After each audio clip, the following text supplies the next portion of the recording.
అగ్ని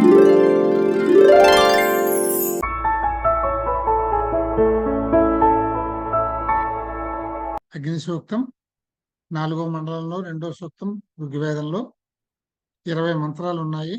ఋషి వామదేవుడు, దేవత అగ్ని, త్రిశృక్ ఛందస్సు 2 మంత్రాలు చూసాం. 3వ మంత్రం అత్యా వృతస్ను రోహిత ఘృతస్ను ఋతస్య మన్యే మనసా జీవిశ్చవిష్ఠ అంతరీయసే అరుషా యుజానః యుష్మాన్శ్చ యుష్మాన్ చ దేవాన్ విష ఆచమర్తాన్. దీనికి పద విభజన చేస్తే అత్య, వృధస్ను, రోహిత ఇవన్నీ వరుసగా విడిగానే ఉన్నాయి. ఘృతస్ను, ఋతస్య, మన్యే, మనస, జవిష్ఠ, అంతరీయసే అనేది మాత్రం అంతః ఈయసే. ఇక్కడ ఈ రేప అనేది విసర్గ యొక్క రూపం అన్నమాట. అంతః ఈయసే. అరుష యుజానః ను అంటే ఓకారం విసర్గ యుజానః యుష్మాన్ చ దేవాన్ విషః ఆ చ మర్తాన్. ఇంతే. దీని పద విభజన వచ్చినప్పుడు ఋతస్య ఓ అగ్నిదేవ సత్యభూతుడువైన నీకు సంబంధించిన, ఇక్కడ ఋతము అంటే సత్యభూతుడు అని అంటే ఇక్కడ ఋతము అంటే సత్యం. నిన్న మీకు ఏదో సందర్భంలో సత్యానికి ఋతానికి ఉండే తేడా చెప్పాను నేను. ఈ ఋతము అంటే ఇది విశ్వానికి సంబంధించినటువంటి సత్యము అన్నమాట. అటువంటి సత్యభూతుడివి అంటే నిత్యమైన వాడు, సత్యమైన వాడు అని అర్థం.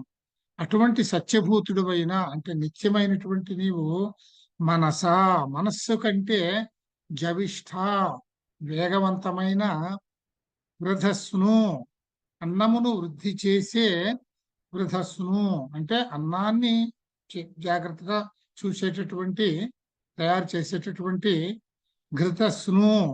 ఇక్కడ ఘృతము అంటే నీరు అని అర్థం చేసుకోవాలి. ఘృతం ఈ ధృతస్ను అంటే నీటిని ప్రవహింపజేసే రోహిత అంటే కలర్, ఎర్ర కలరు, ఎర్రది అంటే అశ్వాలు, ఎర్రని అశ్వాలు అంటే అశ్వాలు అంటే కిరణాలు అని మనం దాన్ని అర్థం చేసుకోవాలి. ఎర్రని కిరణాలు అంటే అగ్నికేలో ఎర్రగానే ఉంటాయి కదా, అవి నీ ఎర్రని ప్రవాహములను అంటే ఎర్రగా ఎగిసిపడుతున్నటువంటి నీ జ్వాలలని అని అర్థం. అంటే నువ్వు గుర్రాల మీద వస్తూ ఉంటాం కదా, అగ్నిదేవుడు అదే సూర్యుడు అంటే గుర్రాల మీద వస్తూ ఉంటాం అంటే అక్కడ కిరణాలు, ఇక్కడ అగ్నికీలలు.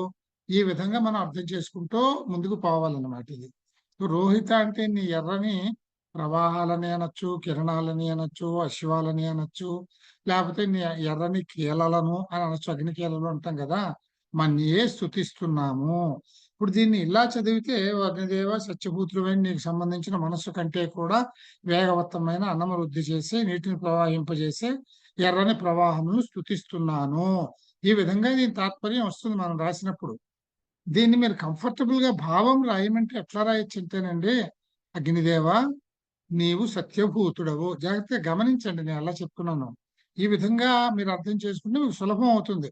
అంటే ఇది పొయిటరీ కనుక, మంత్రం కనుక ఒక కంటిన్యూటీలో కాంప్లెక్స్ సెంటెన్స్ వస్తుంది.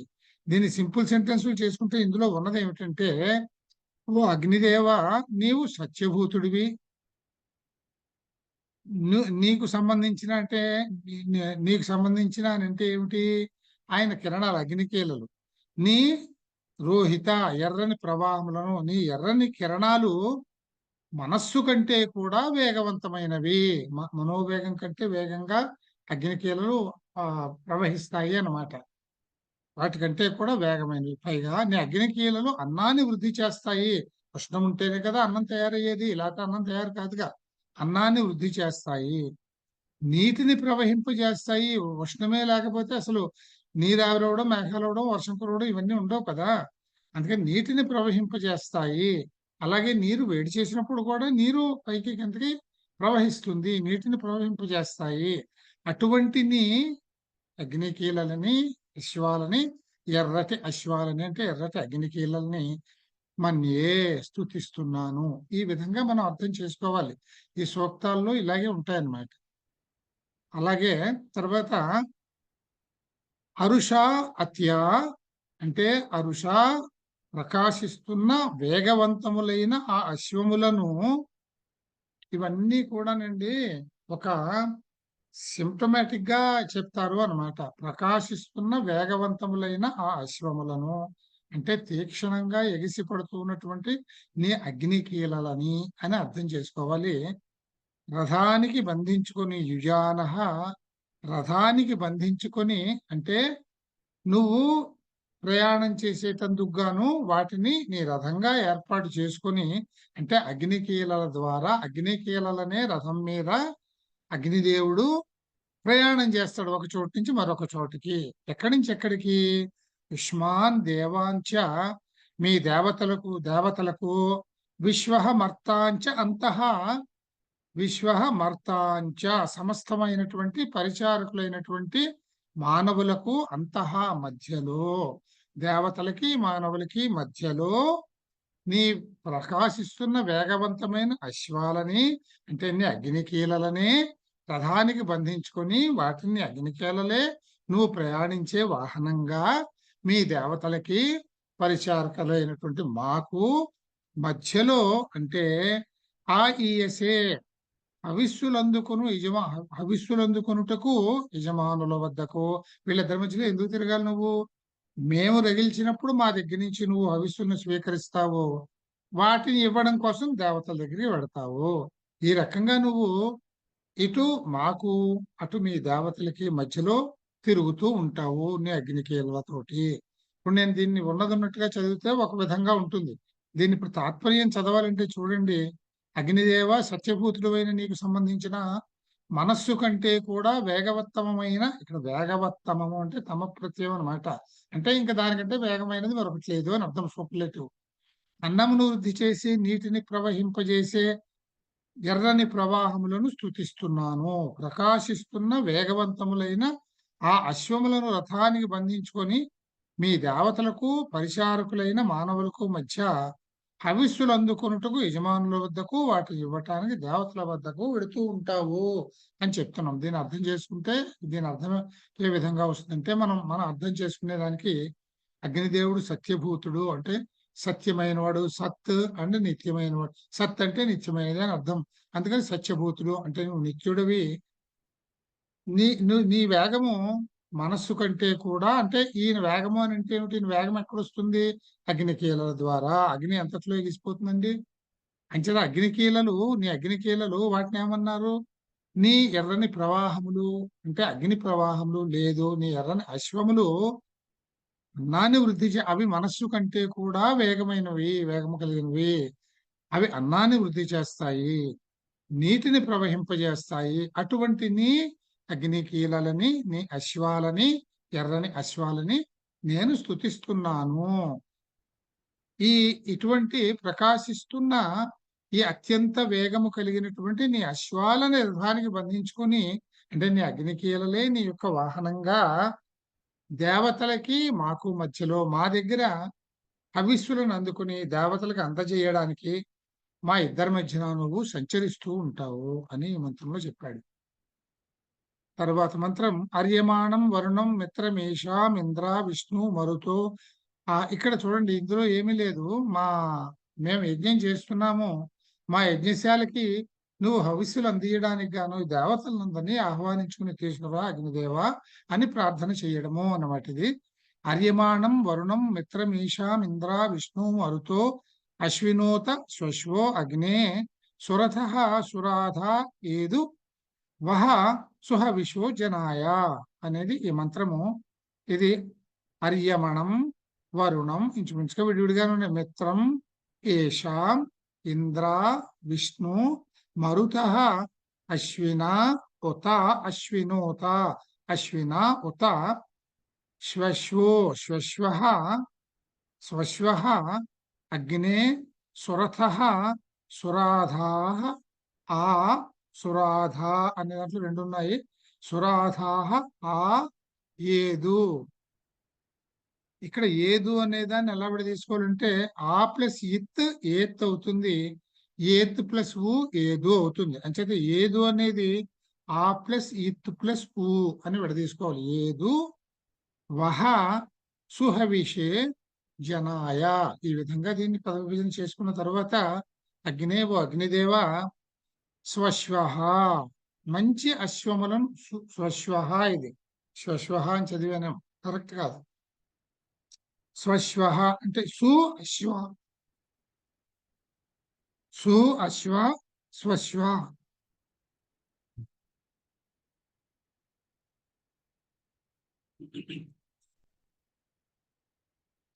అశ్వః స్వశ్వః అశ్వః స్వశ్వః మంచి అశ్వాల్ని కలిగిన సురథః శోభనమైన రథమును కలిగిన సురాథాః శోభన ధనోపేతుడవైన నీవు. అంటే ఇవన్నీ ఆయన గుణగణాలు వర్ణించడం అంతే. దీన్ని అన్ని అగ్నికి ఆపాదించుకుని మనం అర్థం చేసుకోవాలి. ఏషాం ఈ మనుషుల మధ్యలో సుహవిషే శోభన హవిస్సులని కలిగి ఉన్న జనాయ యజమానులు కొరకు. అంటే ఇక్కడ యజమానులు అంటే యజ్ఞాన్ని చేస్తున్న వాళ్ళు, నిర్వహిస్తున్న వాళ్ళు, యజ్ఞకర్తలు. వీళ్ళు ఏం చేస్తున్నారు? వీళ్ళు శోభనమైనటువంటి హవిస్సులు, చక్కటి హవిస్సుల్ని నీకు సమర్పించడానికి తయారుగా పెట్టుకొని ఉన్నారు. వీళ్ళు ఉండి ఏం చేస్తున్నారు? వీళ్ళు నీ కోసం వెతుకుతున్నారు. నువ్వు ఎటువంటి వాడివి? గొప్ప అశ్వాల మీద వచ్చేవాడివి, గొప్ప రథం మీద వచ్చేవాడివి, గొప్ప ధనవంతుడివి, అంటే మాకు భాగ్యాన్ని కలగజేసేవాడివి.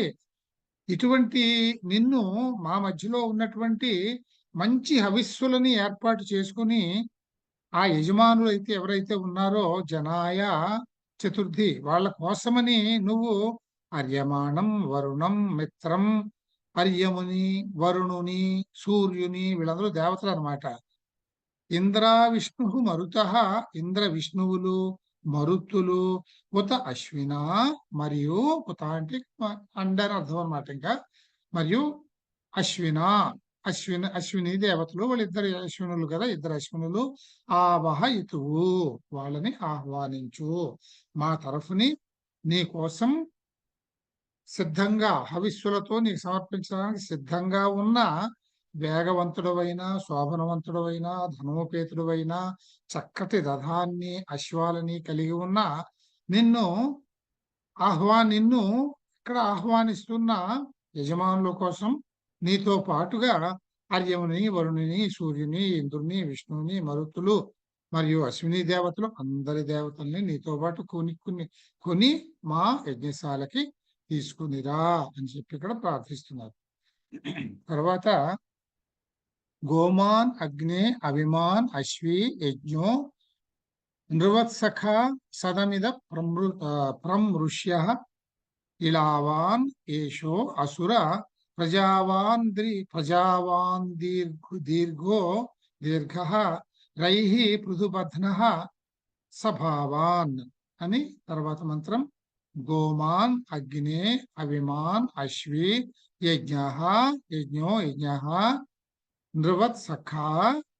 ఇక్కడ సదమిత్ ప్రమృష్య అంటే సదం ఇత్ సదమిత్, ఈ ఇత్ ప్లస్ ప్రా అంటే ఇక్కడ ఇత్ ప్లస్ అప్రా, ఇది అప్రా అయిందనమాట. అంటే దీన్ని ఎలా తీసుకోవాలంటే సదం ఇత్ అప్రమృష్య ఇలావాన్ ఏషః అసుర ప్రజావాన్ దీర్ఘో అంటే ప్రజావాన్ దీర్ఘ రైహి పృథుబధ్న సభావాన్ అనేది ఇక్కడ పద విభజన. అసుర అగ్నే, అసుర అంటే ఇక్కడ చాలా బలవంతుడైనటువంటి వాడా అని అర్థం. అసుర అగ్నే బలవంతుడైనటువంటి ఓ అగ్నిదేవా, ఏషః యజ్ఞ ఈ యజ్ఞము అంటే నేను చేస్తున్నటువంటి ఈ యజ్ఞము అంటే మన యజ్ఞాన్ని ఆశీర్వదించమని కోరుతున్నాం. ఎందుకంటే మనకి చక్కగా హోమం జరిగి అగ్నిదేవుడు ఆహుతుడైనప్పుడు అగ్నిదేవుడు వచ్చి మనకి హోమం ప్రజ్వలినప్పుడు మనం వేసిన హవిస్సులన్నీ చక్కగా హుతమైనప్పుడు మనకి సంతోషంగా ఉంటుంది. అది మనకి సకల శుభాల్ని తెస్తుంది అని మన నమ్మకం కనుక నా ఈ యజ్ఞం నిర్విఘ్నంగా శుభ్రంగా జరిగేలాగా ఆశీర్వాదం చెయ్యి అని ఇక్కడ అగ్నిదేవుడిని ప్రార్థన చేసుకున్నాడు. ఏషః యజ్ఞ నా ఈ యజ్ఞము గోమన్ గోవులు కలిగినది, అవిమాన్ గొర్రెలతో కూడినది, అశ్వి అశ్వములతో కూడినది, నృవత్ నరులు చేసే యజ్ఞములకు నేతలైన అధ్వర్యు మొదలైన ఋత్విక్కులు కలది. అధ్వర్యు మొదలైన ఋత్విక్కులు కలది. ఇక్కడ నేను మీకు చెప్పాను 4 వీటికి సంబంధించి 4 ఉంటారు పండితులు. ఆ ఋగ్వేద పండితుడినేమో అంటే ఋగ్వేదాన్ని గానం చేసే మంత్ర పఠనం చేసే ఆయన్ని హోత అని అంటారు. యజుర్వేదం అంటే ఈ కార్యక్రమాన్ని నడిపించే ఆయన్ని అధ్వర్యువు అని అంటారు. నిన్న సామవేదాన్ని ఉద్గాత అంటారండి. ఉద్గాత. ఉత్ అంటే పైకి, అంటే చక్కగా ఉచ్చస్వరంతో గాత గానం చేసేవాడు, అంతకంటే ఏం లేదు. ఉద్గాత అని అంటారు. ఆయన పేరు ఉద్గాత. అథర్వ వేదానికి సంబంధించినటువంటి పండితుణ్ణి, వైదికుణ్ణి బ్రహ్మ అని అంటారు. ఈ 4 ఉంటారు, వీళ్ళకి అసిస్టెంట్లు ఉంటారు. ఆ పేర్లన్నీ కూడా మీకు వస్తాయి, నెక్స్ట్ సెమిస్టర్ లో వస్తాయి. కనుక ఈ మొత్తం ఋత్విక్కులందరూ చక్కగా కలిగి ఉండేలాగా అనుష్ఠానం చేసే యజమానులతో యుక్తమైనది. ఈ అనుష్ఠానం చేసే యజమానులు అంటే ఈ యజ్ఞాన్ని నిర్వహిస్తున్నటువంటి యజ్ఞాలతో కూడి ఉండాలి. అంటే మేము చేసే యజ్ఞాలకి ఇవన్నీ, ఈ సంభారాలన్నీ కలిసి వచ్చేలాగా మాకు నువ్వు ఆశీర్వదించు. గోవులు కలిగి ఉండాలి, గొర్రెలతో కూడి ఉండాలి, అశ్వాలతో కూడి ఉండాలి, చక్కగా 4 వేదాలకి సంబంధించినటువంటి అధ్వర్యు, హోత, అధ్వర్యు, ఉద్గాత, బ్రహ్మలతో కలిగి ఉండాలి అని ఉండాలి. ఈ వీటన్నిటితో ఉన్న ఈ యజ్ఞం ద్వారా నువ్వు సదమ్యిత్ ఎప్పుడు కూడా అప్రమృష్య బాధింపనది, అంటే ఎప్పుడు కూడా కష్టపెట్టనది, బాధింపనది. బాధింపడం అంటే యజ్ఞాల్లో హింస ఉంటుంది అని మనం చెప్పుకున్నాం. ఆ హింస ఉండనిది అని అనమాట. ఎప్పుడునూ బాధింపనిది. ఇలావాన్ హవిర్లక్షణమైన అన్నము కలది. అంటే అన్నాన్ని హవిస్సుగా పురోడాశ అని అంటాం. అటువంటి అన్నాన్ని నీకు హవిస్సులుగా సమర్పించేది అయినటువంటి ఈ యజ్ఞము ప్రజావాన్ పుత్ర పౌత్రాది యుక్తమైనది. అంటే దీన్ని నాతో పాటు నా సంతానం కూడా ఇదే అనుష్ఠానం కలిగినటువంటి మనస్సుతోటి కూడి ఉండాలి. మొత్తం నా సంతానంతో, నా కుటుంబ సభ్యులందరితోటి, పుత్రపౌత్రులు అందరితోటి కలిసి చేసేలాగా అవిచ్ఛిన్నమైన అనుష్ఠానంతో కూడి ఉన్నది. అది ఎప్పటికీ ఆగకుండా నిత్యం ఈ యజ్ఞాలు సాగుతూ ఉండేలాగున ధనము కలిగినది, మాకు సంపదలు కలిగించేది, బహు విధములైన ధనాదులకు కారణభూతమైనది. ధనము కలిగినది, రయి అంటే ధనము అంటే డబ్బు, సంపద. పృథుబధ్న అంటే బహు విధమైన ధనాదులకు, బహు విధములైన ధనాదులు అంటే గో సంపద, భూ సంపద, ఇవన్నీ అన్నమాట. ఇటువంటి సంపదలకు కారణభూతమైనది. సభావాన్ ప్రత్యక్ష సాక్షి రూప సభాయుక్తమైనది అగుగాక. అంటే ఈ యజ్ఞానికి ఎంతో మంది ఆహూతులు వచ్చి అందరూ కూడా ఈ ఆనందాన్ని పొందేలాగా, ఈ భాగ్యాలన్నీ పొందేలాగా, ఈ పుణ్యాన్ని పొందేలాగా అయ్యేలాగా నా యజ్ఞాన్ని నీవు ఆశీర్వదించవలసినది అని ఇందులో అడిగారు అని అన్నమాట. దీనికి అంటే మీ ఉదాహరణకు చెప్తున్నా. ఓ బలవంతుడా అగ్నిదేవ, నా ఈ యజ్ఞము గోవులు కలిగినది, గొర్రెలతో కూడినది, అశ్వములతో కూడినది, నరులు చేసే యజ్ఞములకు నేతలైన అధ్వర్యు మొదలైన ఋత్విక్కులు కలది, అనుష్ఠానం చేసే యజమానులతో యుక్తమైనది, ఎప్పుడునూ బాధింపనిది, హవిర్లక్షణమైన అన్నము కలది, పుత్రపౌత్రాది యుక్తమైనది, అవిచ్ఛిన్నమైన అనుష్ఠానముతో కూడి ఉన్నది, ధనము కలిగినది, బహువిధాలైన ధనాలకు కారణభూతమైనది, ప్రత్యక్ష సాక్షి రూప సభాయుక్తమైనది అగుగాక. అయ్యేలాగా మమ్మల్ని ఆశీర్వదించు అని ఇక్కడ మనం అడిగాము అన్నమాట. స్ట్రైట్ గా దీని మీనింగ్ అర్థం చేసుకునే విధానం, ఓ అగ్నిదేవా, నీవు బలవంతుడు, మా యజ్ఞము గోవిశిష్టము. గోవిశిష్టము అంటే అనేక గోవులతో కూడినది. మేష విశిష్టము అంటే అనేకమైనటువంటి మేషములు అంటే గొర్రెలు, మేకలు ఇవన్నమాట కూడినది. అశ్వ విశిష్టము అశ్వములతో కూడినది కావలెను. అయ్యే విధంగా ఆశీర్వదించు. అధ్వర్యు యజమాను విశిష్టముగు యజ్ఞము సర్వదా అప్రదూష్యము. అప్రదూష్యము అనంటే ఎప్పుడూ కూడా ఏ విధమైనటువంటి దోషయుక్తం కానిది, అంటే అదోషమైనది. అప్రదూష్యము హవిరన్నయుక్తము హవిస్సులుగా సమర్పించే అన్నాలతో కూడినది అయి ఉంటుంది. అది పుత్రపౌత్ర హేతుభూతము. ఈ యజ్ఞం మంచి పుత్రుల్ని పౌత్రుల్ని అంటే మంచి సంతానాన్ని కలిగించేది అయి ఉంటుంది. అవిచ్ఛిన్న అనుష్ఠానయుక్తము. ఈ సంతానం అంతా కూడా మంచి మనస్సుతోటి ఎప్పటికీ కూడా అవిచ్ఛిన్నంగా ఈ అనుష్ఠానం సాగిపోయే విధంగా ఉంటుంది. ధన సంపన్నము, మాకు అన్ని విధాల ధనాన్ని కలగజేస్తుంది. సకల ధన హేతుభూతము, అన్ని రకాలైనటువంటి భాగ్యాల్ని మాకు కలగజేసినది అవుతుంది అని మనం ఈ యజ్ఞం చేస్తున్నాము. అంటే ఆ విధంగా నువ్వు ఇక్కడికి వచ్చి మా ఆహ్వానాన్ని మన్నించి ఇక్కడికి వచ్చి మేము ఇచ్చినటువంటి హవిస్సుల్ని స్వీకరించి అందరి దేవతలకి అందించి వాళ్ళని తృప్తిపరిచి ఈ ఫలితం అంతా నాకు ఇవ్వు అని చెప్పి అడగటము అన్నమాట. ఈ విధంగా అర్థం చేసుకోవాలి దాన్ని. ఇప్పుడు 6వ మంత్రం. యస్త యుధ్వం జభరత్ శిష్విదానో మూర్ధానం వా తతపతే త్వాయా భువస్తస్య స్వతవాన్ ఆయురగ్నే విశ్వస్మాత్సి మఘాయత పురుష్య అనేది ఇక్కడ ఈ మంత్రము. దీన్ని యస్త అంటే యహ తే ఇద్మం జభరత్ సి అంటే జభరత్ అనేది ఇక్కడ విడదీసుకోవాలి. శిష్విదాన మూర్ధానం వా తతపతే త్వాయా భువస్తస్య అంటే భువః తస్య స్వతవాన్ పాయురగ్నే పాయుః అగ్నే విశ్వస్మాత్ ఇక్కడ విశ్వస్మాత్ సీమ ఘాయత అంటే విశ్వస్వాత్ సీమ్ పాయుః విశ్వస్మాత్ సీమ్ అఘాయత సీమ్ అఘాయత పురుష్య అని ఇక్కడ పద విభజన చేసుకున్న తర్వాత అగ్నే ఓ అగ్నిదేవా తే నీకై యహ ఏ పురుషుడైతే అంటే చూడండి ఏ పురుషుడైతే అంటే ఆ పురుషుడు ఏ పురుషుడు శిష్విదాన చెమట్లు చిందిస్తూ ఇప్పుడు ఒక హోమం చెయ్యాలి అని అంటే దాంట్లో సమిధలు వెయ్యాలి కదండి, కాష్టాలు కర్రలు వెయ్యాలి కదా, సమిధలుగా కట్టెలు సమర్పించాలి కదా ఇంధనంగా, దాన్ని పట్టరావాలిగా.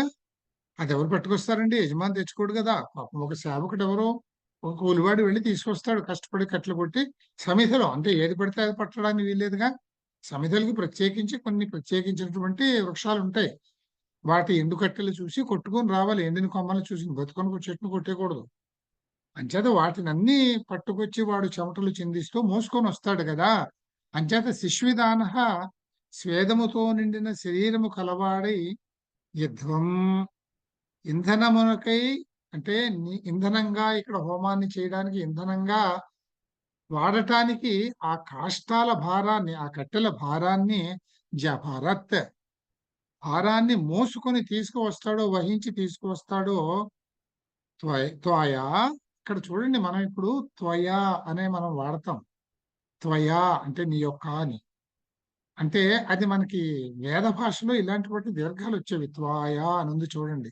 ఇది వేదిక ప్రత్యేకమైనటువంటి వాడుక అన్నమాట. త్వాయా నీ కోరిక కొరకై నీ కోసమని మూర్ధానం మూర్ధిని అంటే శిరస్సు, కపాలం, మస్తకం.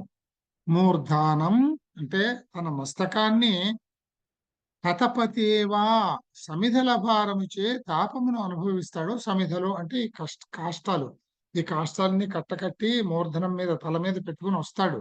తల ఎంత నొప్పి పెడుతుంది అంచేత ఆ తల చాలా భారం భరిస్తుంది, తాపాన్ని భరిస్తుంది. ఎవడైతే ఆ సమిధల భారంతో ఆ తాపాన్ని భరిస్తాడో తస్య అటువంటి పురుషుడిని స్వతవాన్ భవ పాయు నీవు కూడా అతన్ని కూడా ధనవంతుడయ్యేలాగా పాలించమని ప్రార్థిస్తున్నాను. ఆయన్ని కూడా ధనవంతుని చేయమని ప్రార్థిస్తున్నాను. సీం అతడిని విశ్వస్మాత్ అఘాయత అతనికి కష్టాన్ని కలిగించేటటువంటి సమస్తమైనటువంటి దుర్మార్గుల నుండి. విశ్వస్మాత్ అఘాయత అంటే అతనికి కష్టాన్ని కలిగించేటటువంటి అంటే అటువంటి పాపులైన వాళ్ళ నుంచి ఉరుష్య రక్షించుము. ఇందులో ఏం చూస్తామంటే మనం ఈ పైనంతా ఏం చెప్తాం మనం? ఇక్కడ యజమాని గురించే చెప్తాం. యజమాని యజ్ఞం చేస్తున్నాడు కనుక ఈ యజమాని ధనవంతుడిగా చెయ్యి, పుత్ర పౌత్రాభివృద్ధిని కలిగించు, ఇవన్నీ చెప్తాం తప్ప ఈ యజమాని యజ్ఞం ఎప్పుడు చేయగలుగుతున్నాడండి? సంభారాలన్నీ కూడాలి. ఈ కూడాలంటే ఎంతమంది పని చేయాలంటే ఇక్కడ ఉదాహరణగా ఒక సమితులు తెచ్చేవాడిని చెప్పాడు. దాంతో అయిపోలేదు. ఇంకా ఎంతో మంది పనిచేస్తారు ఒక యజ్ఞం చేయాలంటే. ఇటువంటి సేవకులందరి కూడా ఈ యజమాని లాగానే వాళ్ళందరూ కూడా నీ ప్రీతి చేయడానికే కష్టపడ్డారు కనుక వాళ్ళందరినీ కూడా ధనవంతులుగా నీవు పాలించవలసినది అని చెప్పి కోరటము అనమాట. ఇక్కడ సమత్వాన్ని చూపించాడు ఇందులో. సమత్వం అంటే ఈయన గొప్పవాడు చేసేవాడు ఒకడి కోసమే కాదు అంతాను, సేవకులు కూడా సమానంగా వాళ్ళు కూడా సుఖపడాలి అనే మంచి భావాన్ని ఇక్కడ కలిగించాడు అన్నమాట. తర్వాత మంత్రం యస్తే భరాధ్వన్యతే చిదన్నం నిశి షణ్మంద్రమతి సన్మంద్రమతిథి ముదీరత్ ఆ దేవయురినథతే దురోణే తస్మిన్ నయత్ ధ్రువః ధ్రువః అస్తు దాస్వాన్ అనేది తర్వాత మంత్రం. యస్తే అంటే యహ తే భరాదన్యతే, భరాత్ అన్యతే చిత్ అన్నం నిశిషత్, నిశిషన్ మా అంటే నిశిషన్మ అంటే నిశిషత్ మా మా మంద్రం మంద్రం అతిథిం ఉదీరత్, అతిథిం ఉదీరత్, అతిథిం ఉదీరత్ ఆ దేవయురినధతే అంటే దేవయురినధతే అంటే దేవయు ఇనధతే అని విడదీసుకోవాలి. ఈ రేఫ అనేది ఇక్కడ ఆ విసర్గ రూపం అనమాట. దేవయు ఇనధతే ఇనధతే దూరేణ దూరోణే దురోణే దురోణే తస్మిన్ రయధ్రువో అంటే ఇక్కడ తస్మిన్ రయ ధ్రువ, రయము అంటే మళ్ళీ సంపద, అది ఎప్పుడు గుర్తుపెట్టుకోండి. రయి ధ్రువ అస్తు దాస్వాన్. ఇందులో యహ చిత్, ఈ చిత్ అనేది నిపాత, ఎవరైతే అని అర్థం. యహ చిత్ యశ్చిత్, యహ చిత్ అంటే ఎవరైతే, అంటే ఏ పురుషుడైతే అన్నియతే అన్నాన్ని కోరి, మనం ఏ పనైనా ఎందుకు చేస్తామండి? అన్నం కోసమే కదా, అన్నమే కదా మన జీవితం. అందుకని ఏ పురుషుడైతే అన్నాన్ని కోరి నేను యజ్ఞాలన్నీ చేస్తున్నాను, దేవతలకి హవిస్సులు సమర్పిస్తున్నాను, ఎందుకంటే వాళ్ళ కృపతోటి నేను అన్నాన్ని పొందాలి అని. అందుకని ఏ మనిషి అయితే అన్నాన్ని కోరి తే అన్నం నీకు అన్నాన్ని సమర్పిస్తాడో, తే అన్నం భరాత్ నీకు అన్నము, అన్నం అంటే హవిస్రూపం, హవిరూప పురోడాశ మొదలైనటువంటి అన్నాన్ని నీకు సమర్పించడానికి, భరాత్ సమర్పించడానికి తయారవుతాడో మంద్రం. మంద్రం అంటే మదం కలిగించటం, మత్తు కలిగించటం, సోమరసం డ్రింక్ అది. అందుకని నీకు మదాన్ని కలిగించేటువంటి సోమరసాన్ని నిశిషత్ సమృద్ధిగా ఇస్తాడో అతిథిం అంటే నిన్ను ఆహ్వానిస్తున్నాం, నువ్వు మా అతిథివి, మా యజ్ఞశాలలో నువ్వు అతిథివి. అతిథి ఎప్పుడండి? అతిథి అనేవాడు బ్రహ్మతో సమానం. అంచేత నువ్వు ఎంతో పూజనీయుడివి. అట్లాగా పూజనీయుడు అయినటువంటి నిన్ను ఈ రత్ ఉత్తరవేది అంటే ప్రతి ఇంటికి కూడా ఉత్తర భాగంలో ఒక యజ్ఞశాల అని ఒకటి కట్టుకునేవారు ఆ రోజుల్లో. యజ్ఞశాల ఒకటి తప్పకుండా ఉంటుంది. రోజు కూడా అక్కడ నిత్య అగ్నిహోత్రం జరుగుతూ ఉంటుంది. నిత్యాగ్నిహోత్రం యజ్ఞాలు కూడా ఫ్రీక్వెంట్ గా జరుగుతూ ఉంటాయి. దానికి ఒక అగ్నిగృహాన్ని కట్టుకుంటారు. దాన్ని ఉత్తరవేది అని అంటారు. దాన్ని జత నిన్ను ఉత్తరవేది ఎందు చేర్చును అంటే తన యాజ్ఞాగృహంలో నిన్ను ఆహ్వానిస్తాడో ఆ దేవయు దేవుడు అయిన నిన్ను కోరుకుంటున్నాడో దురోణే ఇనధతే స్వగృహమునందు నిన్ను సమిధలతో ప్రజ్వరిల్ల చేస్తాడో. ఇక్కడ అగ్నిదేవుడు అంటే అగ్నికీలలు, మనం చేసేటటువంటి అగ్ని, అంచేత హోమాగ్ని. దీనిని సమిధలతోటి ప్రజ్వరిల్ల చేస్తూ ఉంటాడు. తస్మిన్ ఆ పురుషునికి ధ్రువ అంటే ధ్రువమైనటువంటి అంటే నిశ్చలమైనటువంటి వైదిక మార్గం నందు ఆస్తిక ధ్రువ అంటే వైదిక మార్గంలో నిశ్చలమైనటువంటి అంటే ఆస్తిక బుద్ధి కలిగినటువంటి రైహి. ఇక్కడ సంపద అంటే సంతానం కూడా సంపదే. పుత్రుని ప్రసాదించేటటువంటి దాస్వాన్ అస్తు, దాతవి కమ్ము అంటే ఔదార్యోపేతునివి కమ్ము. నిన్ను తన ఉత్తర వీధిలో ఆయన నిన్ను ప్రతిష్టాపన చేసి అతిథి వలె నిన్ను పూజనీయుడిగా చూసుకుంటూ నీకు అన్నాన్ని సమర్పిస్తూ, పురోడాశాన్ని సమర్పిస్తూ, సోమరసాన్ని సమర్పిస్తూ ఇన్ని చేస్తున్నటువంటి నిన్ను అర్చిస్తున్నటువంటి ఆ యజమానికి మంచి ఆస్తిక బుద్ధి కలిగి వైదిక మార్గంలో నిష్ఠగా ఉండేటటువంటి సంతానాన్ని, పుత్రుణ్ణి, ఇక్కడ పుత్రుడు అనడంలో ఒక వైశిష్ట్యం ఉందండి. ఎందుకంటే ఎప్పుడు కూడా చెప్తారు అంటే ఈ జనరల్ గా చేసేటటువంటి కామెంట్లు అన్నమాట ఇవి. ఇందులో దీని అర్థం ఈ కాలానికి అలా చెప్పుకోవాలి మనం.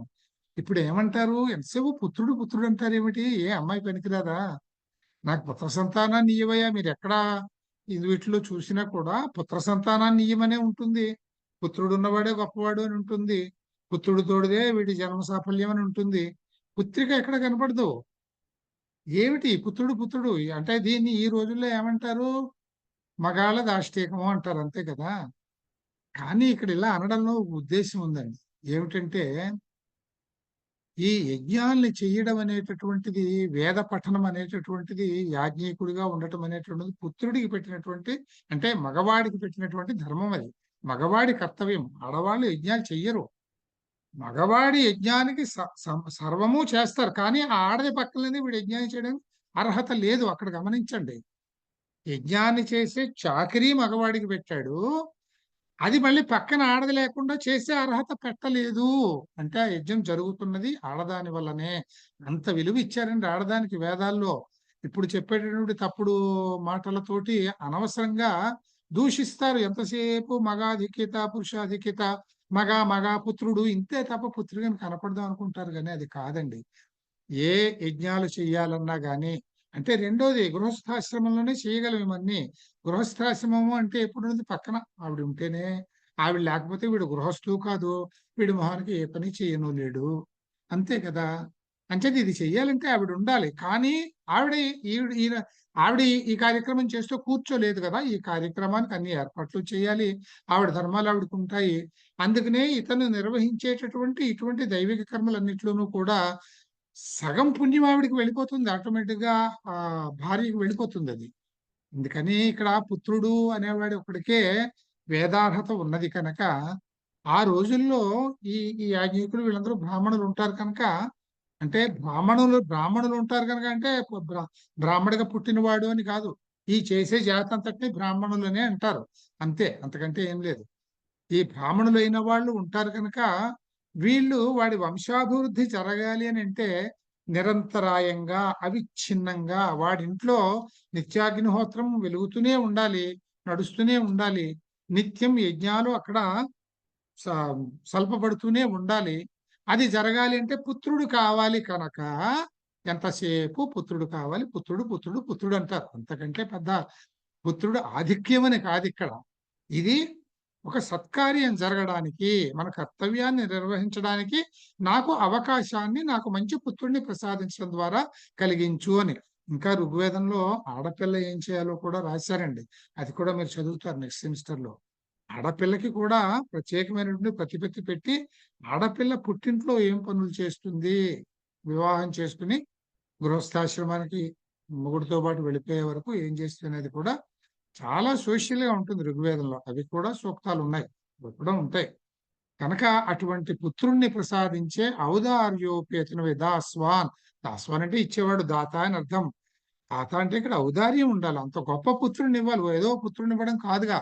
మనకి ఆస్తిక బుద్ధి ఉండాలి, వైదిక తత్వం ఉండాలి, అది నిశ్చలంగా ఉండాలి, మొక్కవోని ఆ యాజ్ఞికుడిగా నిలబడాలి అతను. అటువంటి పుత్రుడిని ప్రసాదించే ఔదార్యోపేతుడివి కమ్ము అని చెప్పి ఇక్కడ కోరారు అనమాట.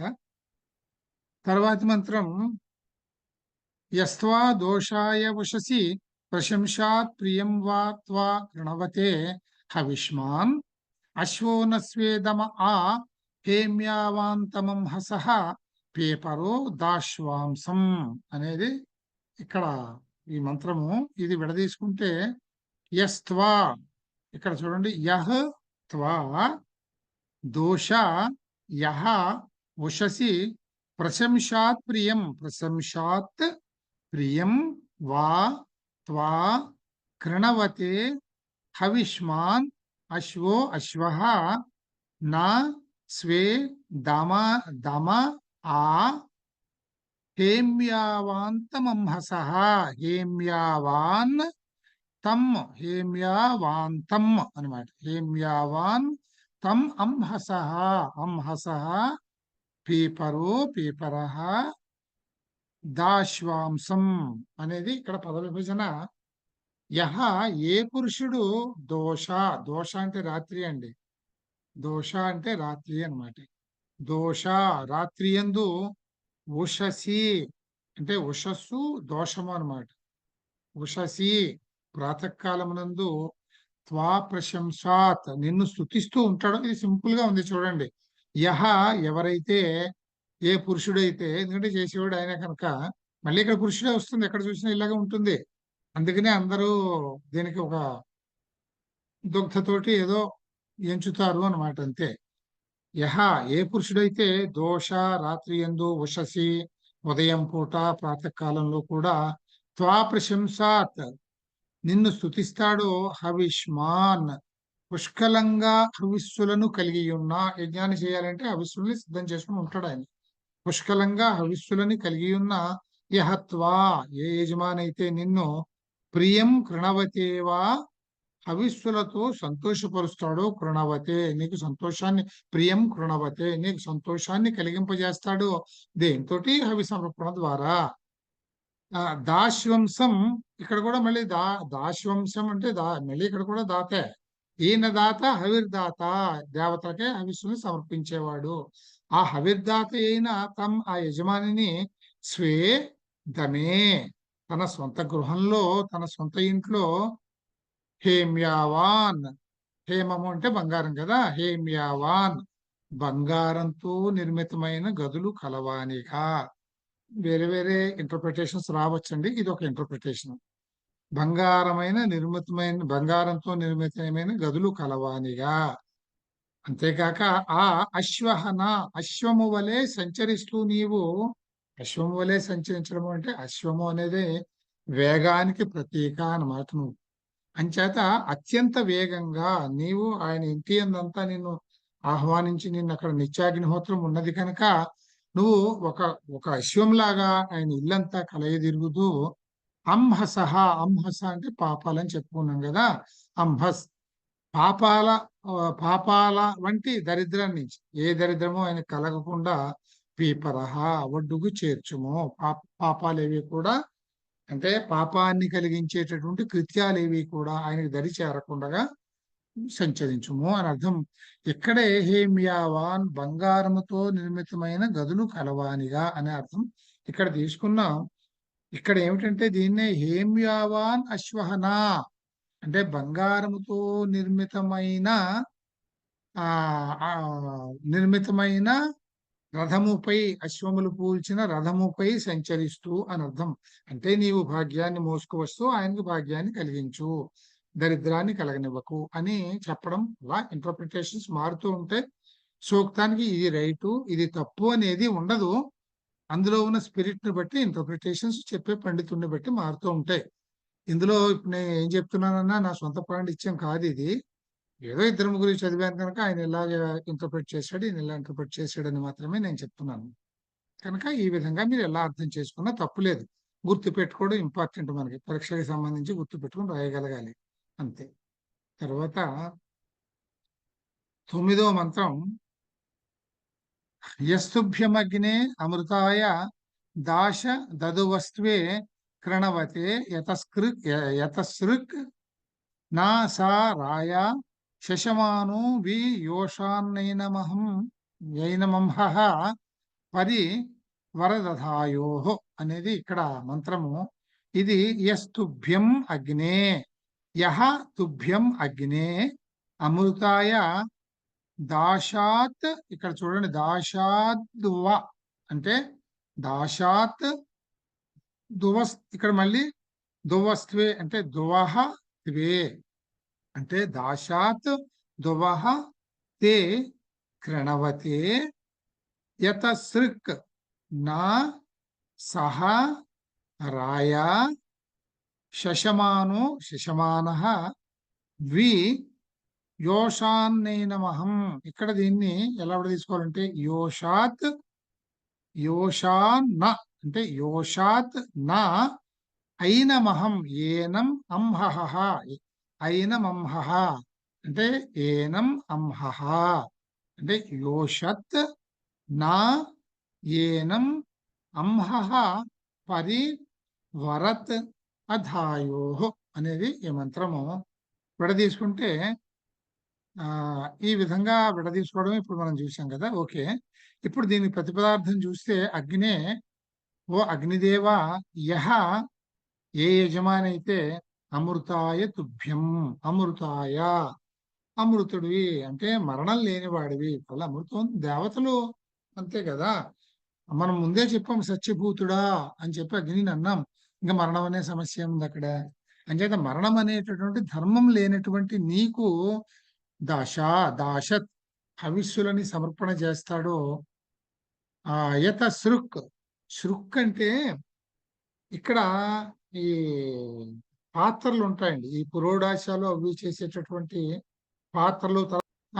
ఈ యతశృక్ అంటే హోమ పాత్రలను ఈ సంభారాలన్నింటినీ కలిగి ఉన్నటువంటి యజమాని త్వే దువహ కృణవతే నీకు దువహ పరిచర్యలు చేస్తాడో.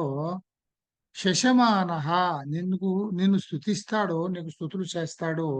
సహ రాయా ఆ యజమాని రాయా ధనము నుంచి భాగ్యాల నుంచి నావి యోషత్ వేరు పడకుండుగాక అంటే ఎప్పటికీ కూడా అతనికి ధనం లేకపోవడం అనేది లేకుండుగాక, ఎప్పటికీ ధనవంతుడుగా ఉండుగాక అని అర్థము. అఘాయోః అంహః అఘాయోః అంహః అంహ అంటే పాపాలు, అంహస్ పాపం అన్నమాట. పాపాలు చే అఘాయ అంటే పాపాలు చేసేవాడు. పాపాలు చేయువాడి వాడి యొక్క పాపము అంటే పాపకర్ముడు ఏం చేస్తాడు, పాపాలే చేస్తాడు. ఆ పాపకర్ముడి యొక్క పాపాలు ఏనం ఈ యజమానిని నా పరివరత్ ఈయన్ని స్పృశింపకుండుగాక, ఈయనకి ఏ విధంగానూ కూడా ఆ పాపాలు ఈయనని దరి చేరకుండా కాపాడు అంటే ఈయనకి పాపబుద్ధి కలిగించకు అని ప్రార్థన చేశారు. అయితే 10వ మంత్రం యశ్వ త్వమగ్నే అధ్వరం జుజోషో దేవో మర్తస్య సుధితం రరాణః ప్రీతే దశద్ధోత్రా సా యవిష్ఠాసామ యస్య విధతో వృధాసః.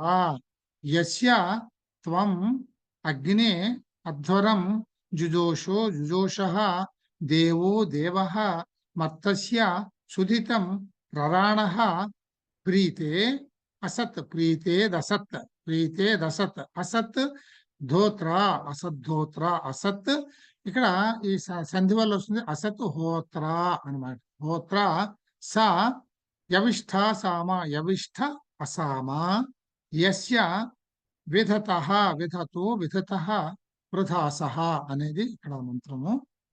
అగ్నే త్వం ఓ అగ్నిదేవ నీవు త్వం నీవు రరాణః ఆనందిస్తున్న దేవః ప్రకాశము యస్యమర్తస్య ఏ మనిషికి అంటే ఇందులో ఏం చెప్తున్నారంటే ఓ అగ్నిదేవుడా నువ్వు చక్కగా ప్రకాశమానంగా జ్వాజ్వలమానంగా ఉంటూ ఆనందం చేస్తున్నావు.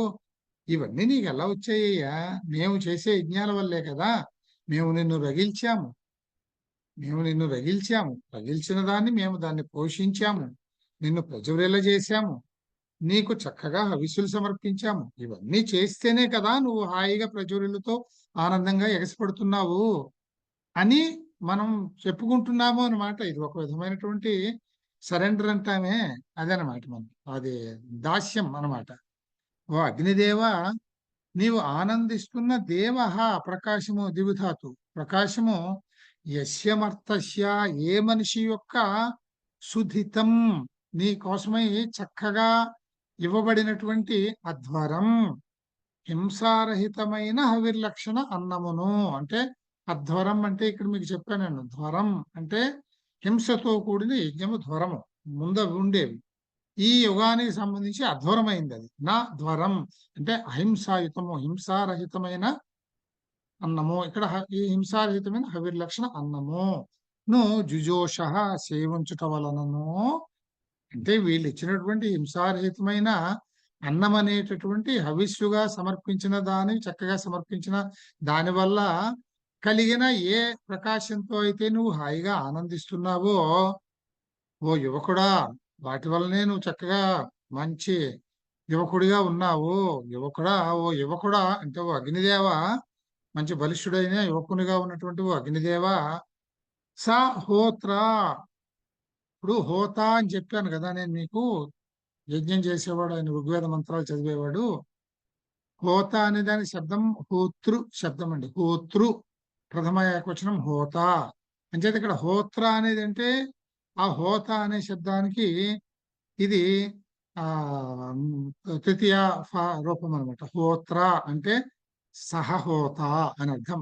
సా హోత్ర, ఆ హోతతో కూడిన ఆ యజమాని ప్రీతే అసత్, ప్రీతిని పొందుగాక. అంటే ప్రీతిని పొందుగాక అని అంటే ఎప్పుడు ప్రీతిని పొందుతాడు? ఆయన అంతా శుభకరంగా జరిగి ఆయనకి సమృద్ధిగా సంపదలన్నీ లభిస్తేనే అన్ని విధాలుగాను ఆయన ప్రీతిని పొందుతాడు. ఆ ప్రీతిని పొందుగాక అంటే ఆ ప్రీతిని పొందే విధంగా ఆయన ద్వారా ఇన్ని పొందుతున్న నువ్వు ఆయన్ని ఆ విధంగా కనికరించు. అసామ, ఆ యజమానికి సంబంధించిన వాని వగదువుగాక. అంటే అర్థం ఏమిటంటే ఇటువంటివి నీకు ఇన్ని సపర్యలు, ఇన్ని సేవలు, ఇన్ని స్తుతులు, స్తోత్రాలు సమర్పిస్తున్న ఆ మనిషి నీ వాడిని అనుకోవయ్యా, ఆ మనిషిని నీ వాడిగా నువ్వు గ్రహించు అని ఇక్కడ కోరుతున్నాం. నీ వాడు అనుకున్నప్పుడు నువ్వు తప్పకుండా ఆయనకి శ్రేయోదాయకుడుగానే ఉంటావు. అది అప్పుడు ఆయన ప్రీతిని పొందుతాడు అని చెప్తున్నాము అన్నమాట. యస్య విధత, అగ్నికి పరిచర్యలు చేస్తున్న ఆ యజమాని యొక్క హోత్రాదులు, హోత మొదలైన వాళ్ళు వృధాసహ, యజ్ఞాన్ని వర్ధిల్లజేయువారు అగుదురుగాక. వాళ్ళు కూడా ఇందాక ఇక్కడ ఎలాగైతే ఆ సేవకుల గురించి కూడా చెప్పామో ఇక్కడ కూడా ఈ హోత్రాన్ని చేసేవాళ్ళు యజ్ఞాన్ని వర్ధిల్లజేయువారు అగుదురుగాక. అంటే వాళ్ళకు కూడా నిత్యం చక్కగా యజ్ఞాన్ని నిర్వహించే శక్తిని ఇవ్వు. వాళ్ళకి కావాల్సింది అదే కదా. వాళ్ళు యజ్ఞాన్ని నిర్వహిస్తే యజమాని వాళ్ళకి తప్పకుండా అన్ని ఇస్తాడు, వాళ్ళకి కావలసినవి. ఈ యజమాని యజ్ఞం చేసి నిన్ను సంతోషపెట్టదు, నువ్వు అన్ని యజమానికి ఇస్తావు, యజమాని వాళ్ళకి ఇస్తారు. వాళ్ళకి ఇవ్వడానికి వాళ్ళకి ఉండాల్సిన లక్షణం ఏమిటి?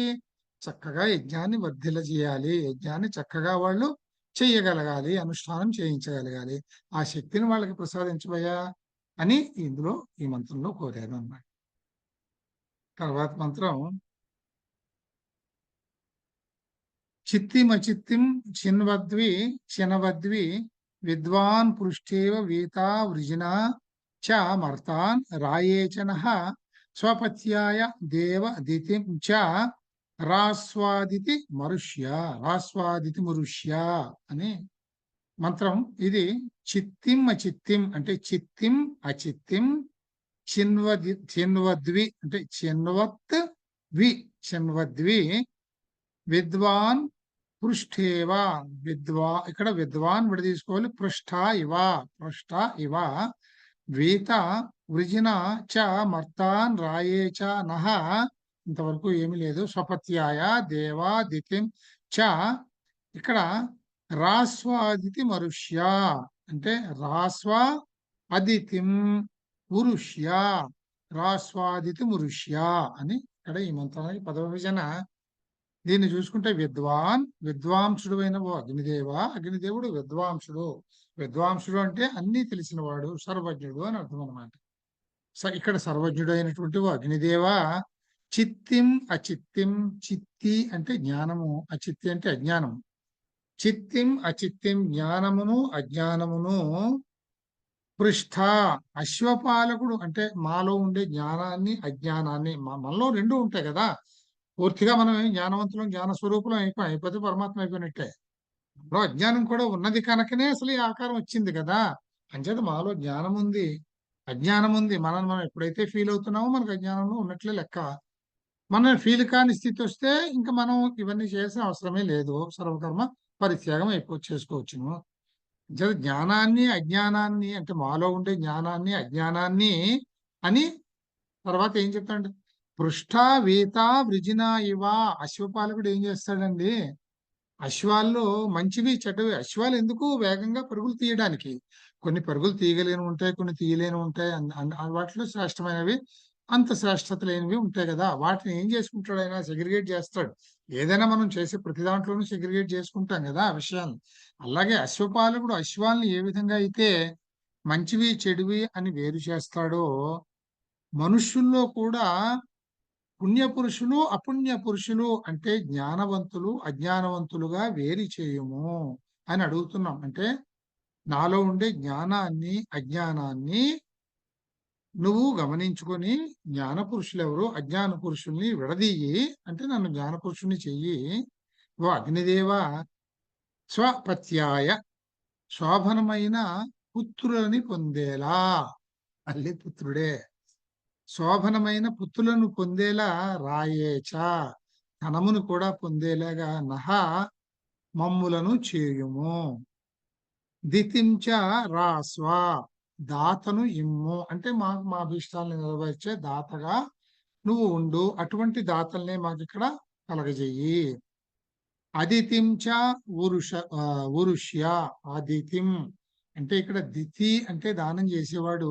అదితి నా అదితి, దానం చెయ్యనివాడు. అదాత, దాత అదాత. అదాత నుంచి రక్షింపుము అంటే మా మా మా దగ్గరికి మాకు అన్ని కూడా ఏదన్నా మాకు సంపదల్ని కలిగించేవాడు, మాకు దానాలు చేసేవాడు, మాకు మంచిది చేసేవాడు. దాత అంటే డబ్బులు ఇచ్చేవాడు ఒకటే కాదు, మా శ్రేయస్సుని కోరేవాళ్లే మా చుట్టుపక్కల ఉండేలాగా మమ్మల్ని అనుగ్రహించు.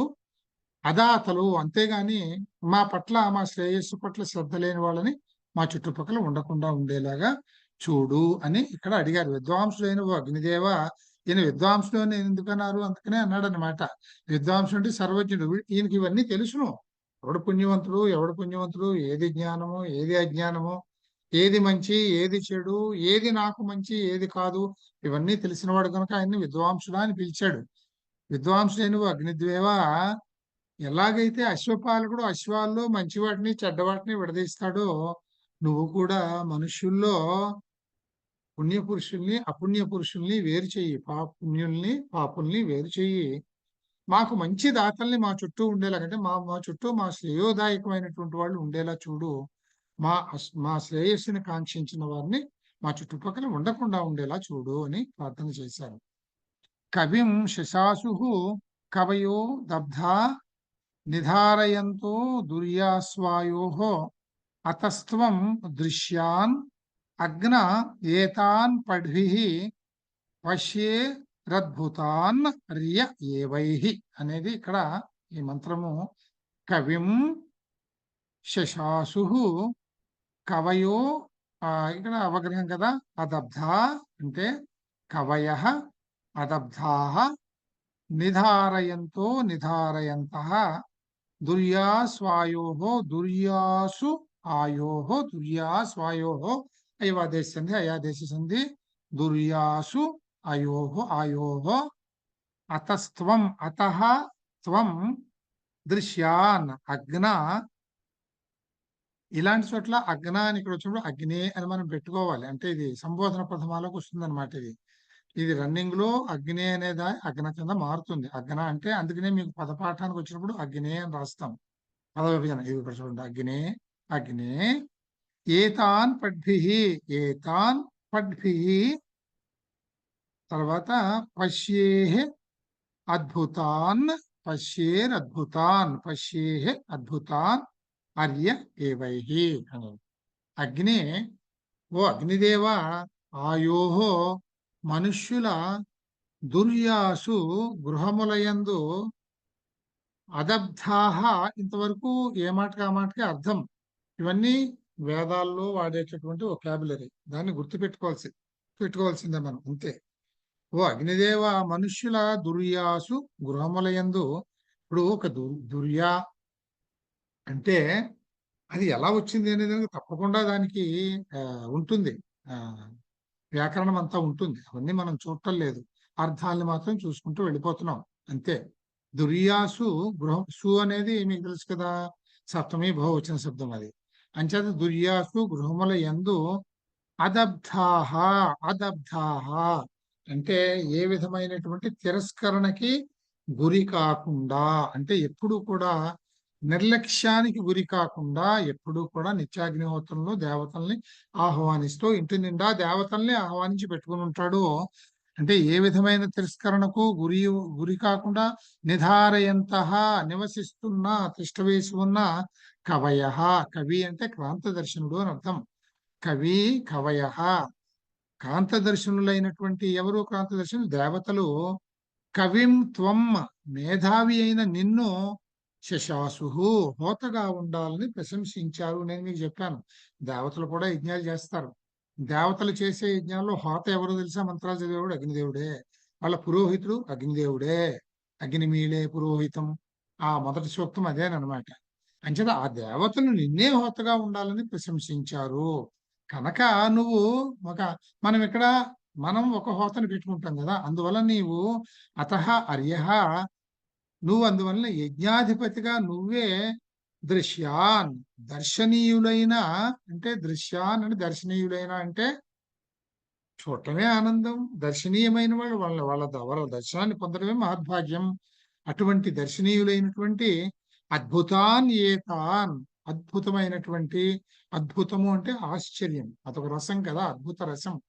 ఆశ్చర్య రూపం కలిగినటువంటి ఏతాన్ ఈ దేవతలందరినీ అంటే ఇంద్రాదులని ఏవై గమనశీలములైన పడ్భి పాదములతో పశ్యేహే చేరగలవు. ఎందుకంటే మనం ఇచ్చే ఆఫీసులు వాళ్ళకి ఇవ్వడానికి ఈయన వెళ్ళాలి కదా. ఇక్కడ చూడండి, అందుకని ఇక్కడ అప్పడ్భి పాదములతో వెళ్ళడం ఏమిటి? అగ్నిదేవుడు పాదములు అంటే ఇక్కడ అగ్నికీలలు అని అర్థం. నీ అగ్నికీలతోటి ఆ దర్శనీయులైనటువంటి ఆ ఇంద్రాదుల దగ్గరికి వెళ్ళి నువ్వు మా హవిస్సులన్నీ అందజేయి. వాళ్ళు నిత్యం ఏ విధంగానూ ఏ క్షణంలోనూ నిర్లక్ష్యం వహింపబడకుండగా వాళ్ళందరూ మా యజ్ఞశాల యందు ఆహ్వానించబడి ఉన్నారు. వాళ్ళందరూ నిన్నే హోతగా కావాలని కోరుకుంటున్నారు కనుక నువ్వు శీఘ్రమైనటువంటి గమనంతో వాళ్ళని చేరవలసినది అని ఇక్కడ కోరారు అన్నమాట. 13 త్వమగ్నే వాఘతే సుప్రణీతి సుత సోమాయ విధతే యవిష్ఠ రత్న రత్నంభర శశమానాయ దృశ్వే పయుశ్చంద్రమవసే చర్షణి ప్రాహ అనేది ఈ మంత్రము. దీని పదవిభజన త్వం అగ్నే, ఇక్కడ అగ్నే అని వాడారు, త్వం అగ్న అనకుండా త్వం అగ్నే వాధతే సుప్రణీతి సుత సోమాయ విధతే యవిష్ఠ రత్నం భర శశమానాయ ఘృష్వే పృథు పృథు, ఇక్కడ పృథు చంద్ర అని ఉంది కనుక పృథు చంద్రం అవసే చంద్రమవసే చర్షణి ప్రాహ అనేది ఈ పద విభజన.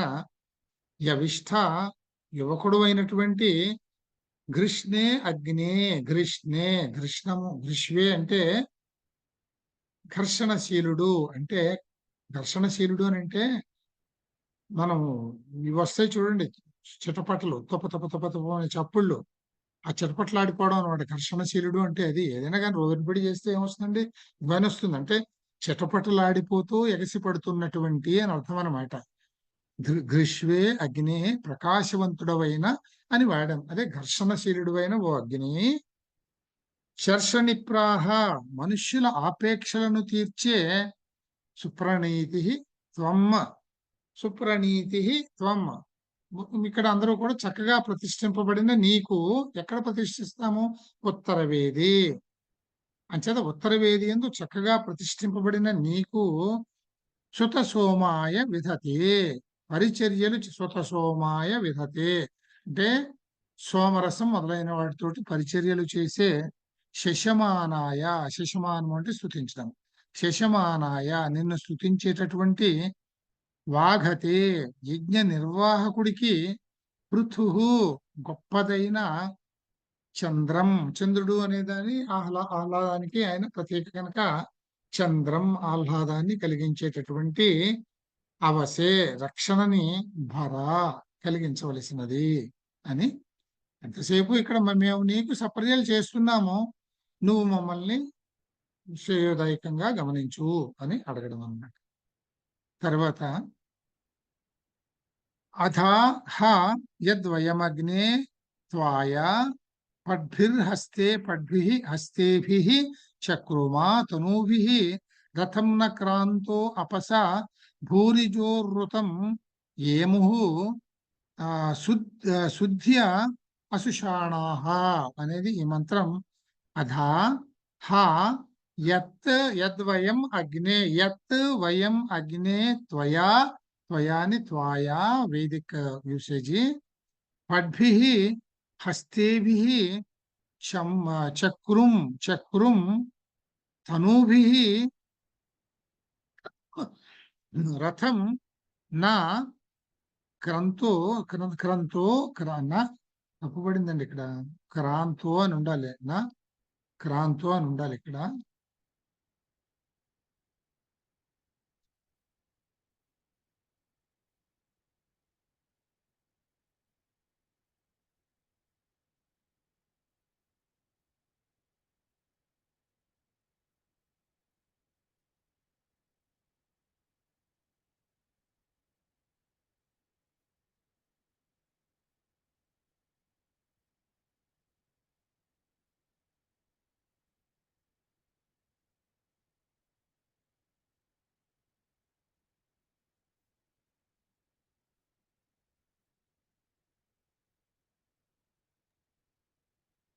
టెక్స్ట్ బుక్ లో కూడా క్రంతో అనే ఉంది. క్రంతో అనే ఉందా? టెక్స్ట్ బుక్ లో కూడా అలాగే, అంటే వాళ్ళు ఇచ్చిన యూనివర్సిటీ బుక్ లో కూడా. ఒకసారి ఉండండి.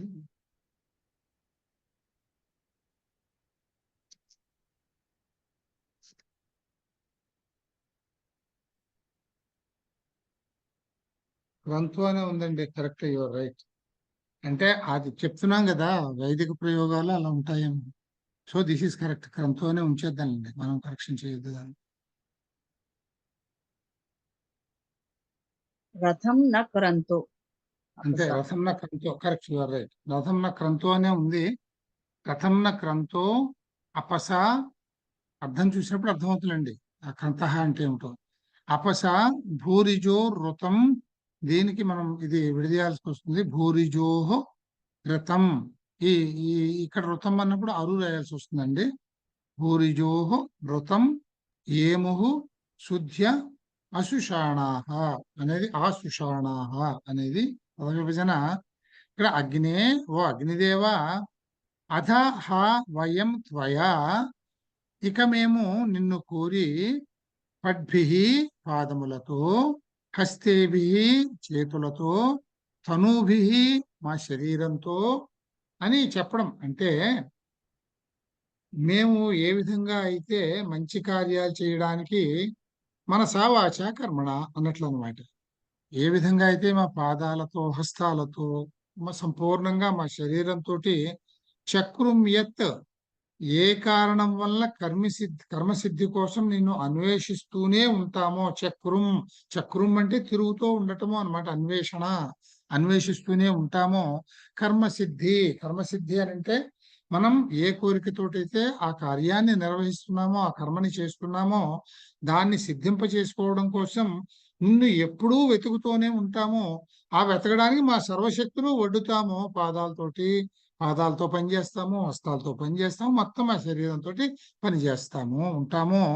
శుద్ధ్య, మంచి కర్మలు, ఆశుషాణాహ, ఆ కర్మల యందు వ్యాపించి ఉన్న అంగిరసులు, అంటే ఆ కర్మలలో ఉండేటటువంటి ఋషులు, ఋతం సత్యభూతుడు అయిన నిన్ను, ఋతం అంటే ఎప్పుడు కూడా అది విశ్వానికి సంబంధించిన సత్యము అన్నమాట.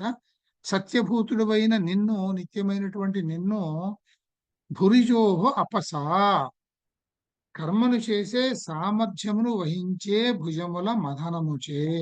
ఇక్కడ వీళ్ళు ఏం చేస్తారు, ఇక్కడ ఈ చేసేవాళ్ళు అంగిరసులు అంటే, మనకి ఇక్కడ ఈ ఎప్పుడు కూడా హోమాన్ని చేయడానికి ఈ ఈ రోజుల్లో లాగా అగ్గిపుల్ల గీసేసి వెలిగించేయరండి. అగ్గిపుల్ల గీసేసి ఏదో ఇంత కర్పూరం వేసేసి నెయ్యి వేసేసి వెలిగించరు.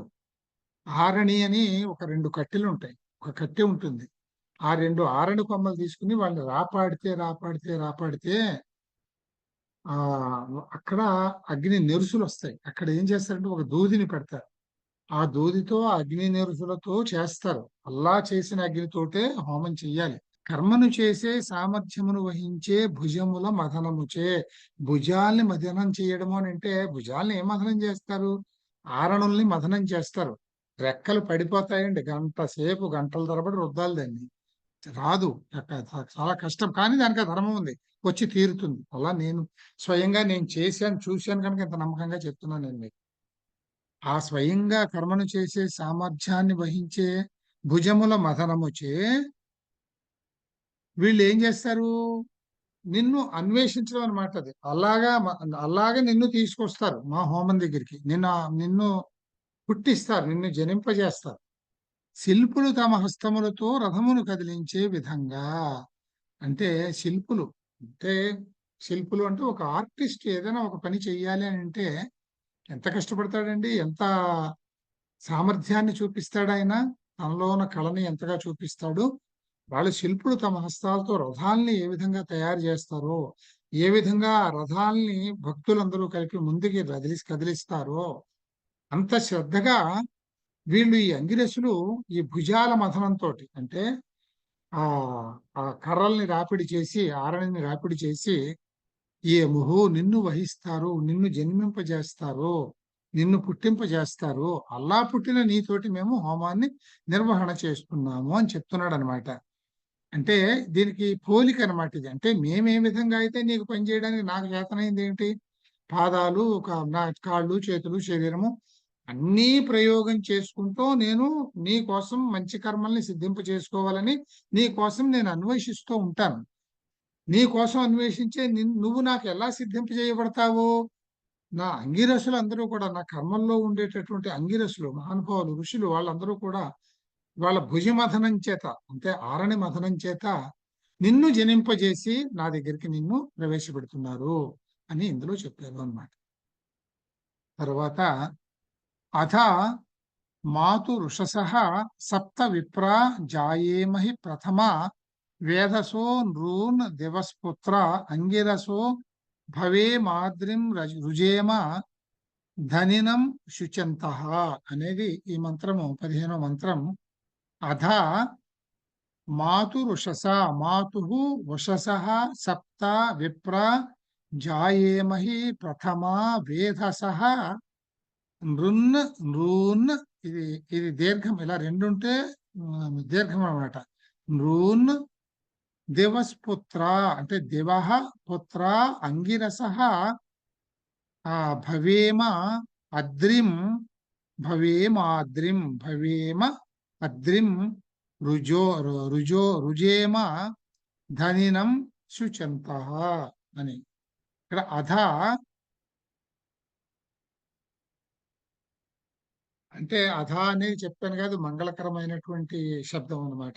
ఇంకా అంటే నీ కోసం అన్ని విధాలుగాను మేము తయారుగా ఉన్నాము ఇంకెప్పుడు అని అర్థం. ఇక్కడ తయారుగా ఉన్నది ఎవరు? ఈ మంత్రాలకు ఋషి ఎవరు? వామదేవుడు.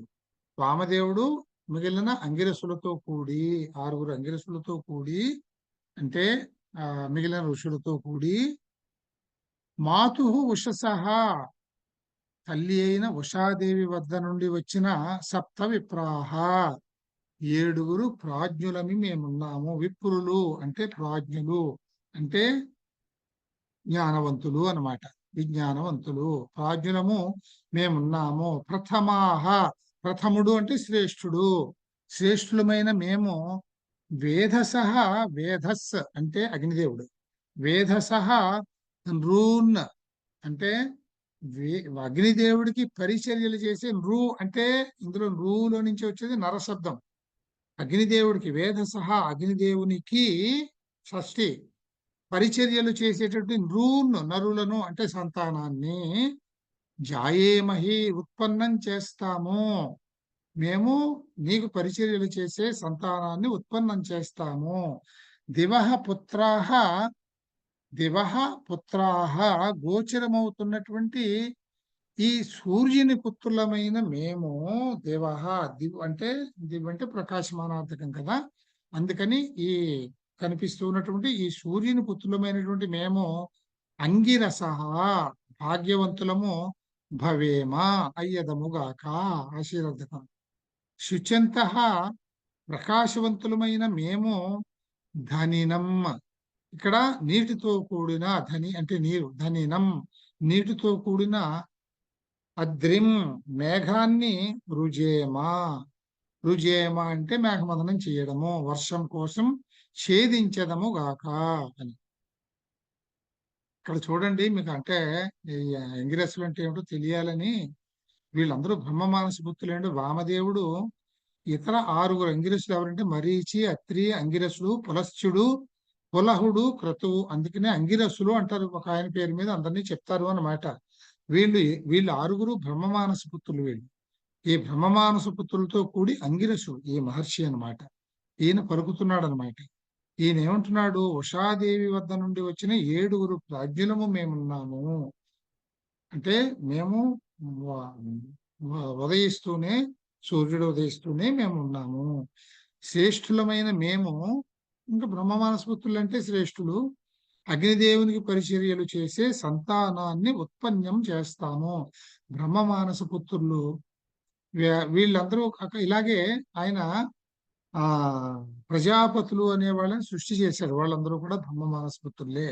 వీళ్ళ పని ఏమిటి అంటే సృష్టి ఆరంభంలో, సృష్టి ముందుకు వెళ్ళాలి అంటే సృష్టి జరగాలి కదా, జనాభా కావాలి కదా. ఈ ఈ వీళ్ళందరినీ కూడా, ప్రజాపతులందరినీ కూడా కేవలం జనాభాన్ని పెంచడం కోసమే ఆయన తన మానస పుత్రులుగా అవ్వాలని సృష్టించాడు బ్రహ్మ. ఆ విధంగా మేము సంతానాన్ని ఉత్పన్నం చేస్తున్నాం. ఆ బ్రహ్మమానస పుత్రులు ఉత్పత్తి చేసే సంతానం ఎలాంటి సంతానాన్ని ఉత్పన్నం చేస్తారండి? వాళ్ళది కామవాంఛతో చేసే సంతానాభివృద్ధి కాదది. పర్పస్ఫుల్ గా మంచి సృష్టిని, మంచి జగత్తుని ముందుకు తీసుకెళ్లేటందుకు గాను చేసేటటువంటి ప్రయత్నం అంతే చేస్తారు. వాళ్ళందరూ తపస్వినులు, వాళ్ళకేం కోరికలు ఏమీ లేవు వాళ్ళకి. వాళ్ళు అట్లా చేసిన వాళ్ళు ఎటువంటి వాళ్ళు ఉంటారు అని అంటే, వాళ్ళు అగ్నిదేవునికి పరిచర్యలు చేస్తారు. అంటే ఎల్లప్పుడూ కూడా వాళ్ళు నిత్యాగ్నిహోత్రం చేసేవాళ్ళు, వైదికంగా ప్రవర్తించేవాళ్ళు, యజ్ఞ యాగాదులన్నీ కూడా నిర్వహించేవాళ్ళు. ఇటువంటి వాళ్ళని మేము ఉత్పన్నం చేస్తాము. అలాంటి మేము భాగ్యవంతులము అయ్యదముగాక. ప్రకాశవంతులమైన మేము నీటితో కూడిన మేఘమును వర్షం కోసం ఛేదించదము గాక, వర్షాన్ని కురిపిస్తాము అని చెప్పడము అన్నమాట. ఇక్కడికి వాళ్ళకి ఆపుదాలండి, రేపు కంటిన్యూ చేద్దాం. అందుకని మళ్ళీ రేపు కలుద్దామండి, రేపు 7 గంటలకు కలుద్దాము. ధన్యవాదాలు.